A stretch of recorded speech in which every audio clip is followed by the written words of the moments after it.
Being financially dependent. For example, wala kang income. Then, ang source of income mo lang is yung abusive partner mo. So, magstay ka talaga dyan sa relasyon na yan. Kahit na hirap ka na at napapakawalan mo na yung peace and yung sanity mo.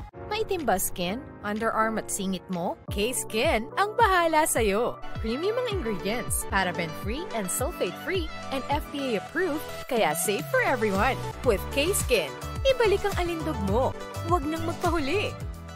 Hi guys! Welcome back to our channel. Kumusta po kayong lahat? Sana ay nasa mabuti po kayo. At sa mga hindi po nakakakilala sa akin, my name is Cheryl Ting. At kung bago lang po kayo sa channel na to, pwede po makahingi ng isang favor to please consider to subscribe dito po sa ating channel. And also, huwag nyo na rin po sanang kalimutan i-like and i-follow ang ating Facebook page official and also ang ating TikTok account, Cheryl Ting. Maraming salamat po. And for today's video is another concerned video po. Ang sabi niya is, Miss Che, many times na po ako nakapanood ng mga videos mo. Sobrang dami kong natutunan. Salamat po. Pero, bakit hindi ko pa rin maiwan ang relasyon ko kahit alam kong toxic and I admit na nasa abusive relationship po ako? Alam mo bang hindi ka nag-iisa? Maraming nasa same situation mo na nasa abusive relationship at hirap na iwanan ito. Living an abusive relationship is a process na nakakatakot gawin because it's complicated and overwhelming. Kaya nga maraming nagsistay pa rin sa mga abusive relationship. Pero sa totoo lang, sino ba naman ang ayaw umalis sa isang relasyong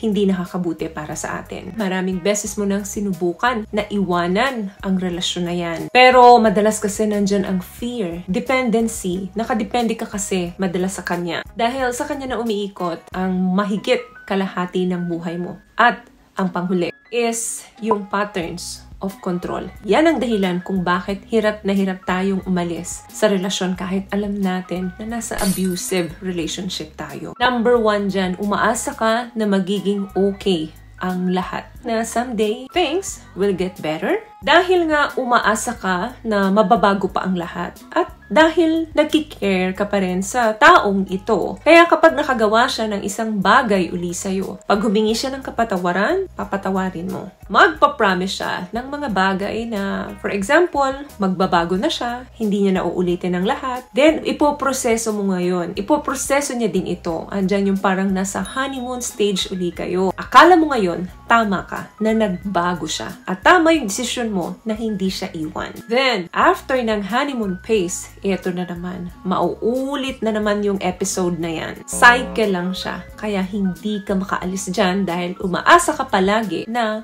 magbabago ang lahat. Pangalawa, being manipulated or gaslighted. Connected ito dun sa number 1. Dahil nga, yung number 1, hoping ka na things will get better. Pero, nauulit lang yung episode ng abuse. Dahil nga, manipulated ka. Malilito ka at questionin mo yung reality na ito ba talaga yung dapat nangyayari sa relasyon. Dahil gaslighted ka, hindi mo na ngayon alam kung kaya mo pa bang magdesisyon on your own. Feeling helpless, worthless, and powerless ka. Minsan pa nga akala mo, deserve mo na na-abuse ka dahil nga manipulated ka. Ito ang isa sa mga dahilan kung bakit wala kang confidence na iiwan ang isang abusive relationship. What I love about this product, itong No More Dark Secret ng K-Skin, bukod sa may advanced whitening na siya na kung saan pwede niyang matulungan na pumuti yung mga singit-singit mo, moisturizing, meron siyang anti-irritation, antibacterial, maintain healthy pH level. Hindi lang pambabae, meron din po tayong pang-lalaki. Pangatlo, possible na may mga na-experience ka, past trauma. Kapag masyado mo nang ini-endure ng matagal, yung trauma mo, nagiging manhid ka na. Nahihirapan kang i-process kung ano ba talaga yung nangyayari. Hindi mo na ngayon ma-compare kung ano yung deserve mo at kung ano yung hindi mo deserve. Dahil nga, may mga past trauma ka, napakahirap sa'yo para maging responsive na iwanan yung abusive relationship. Another thing, ito very common ito, no? Nang dahil sa mga anak. Akala natin, hindi tayo capable na mabuting magulang kapag iniwan natin yung relasyon. Pero sa totoo lang po, hindi natin pwedeng gamitin lisensya yan na porket may anak tayo doon sa abusive partner natin, hindi na natin pwedeng iwan or pwede na tayo abusuhin ng partner natin. Kayang-kaya po natin maging mabuting magulang kung payapa ang ating isipan. Pero paano magiging payapa ang isip mo kung nasa abusive relationship ka? Lalo na kapag ang na-abuse ay disrupt din ang kanyang childhood. Yan po yung mga magulang na nagtitiis sa abusive relationship na ma-break up ang family. Dahil katwiran nila, ayaw nilang mangyari yung nangyari sa kanila noon. Walang masama doon dahil mabuting magulang ka. Ang mali doon, meron kang abusive partner. Or minsan naman, tatakutin ka ng abusive partner mo na ilalayo sa'yo yung mga anak nyo kapag iniwan mo siya. So, madalas po, nagiging lisensya ang mga anak, kaya nag-stay tayo sa isang abusive relationship. Another thing, being financially dependent.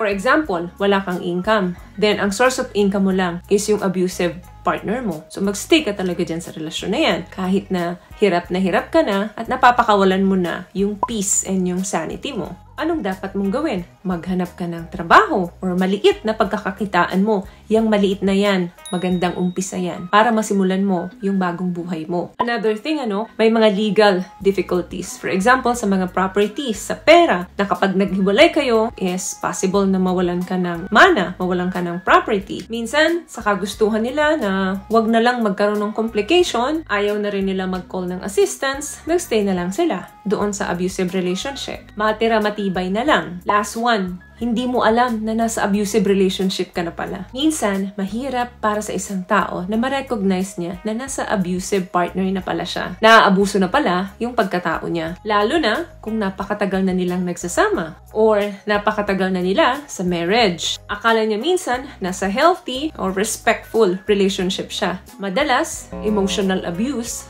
ang papasok dito. Hindi man physical or sexual abuse, nandun naman ang emotional abuse. Lagi mong tatandaan, is not your fault. Minsan, i-convince ka ng partner mo na ikaw ang may kasalanan kung bakit andyan ka. Akala mo, yun talaga yung realidad. But always remember, abuse is not love. Kino-convince ka lang ng partner mo na yung ginagawa niya sa'yo, for example, yung jealousy, the way na i-control ka niya, the way na i-manipulate ka niya, is part ng pagmamahal niya sa'yo. But it's not. Because love require mutual care and respect. So, yun lamang guys ang video natin for today. I hope nakapagbigay po ako ng tips sa inyo. At kung nagustuhan niyo po ang ating video, please give it a thumbs up. Comment down below and also share this video na rin po sa mga kaibigan na sa tingin nyo matutulungan po ng video natin. Once again, palagi po kayong mag-iingat at palagi po kayong manalangin. Thank you guys for watching and see you in our next one. Always love yourself and be a blessing. Bye!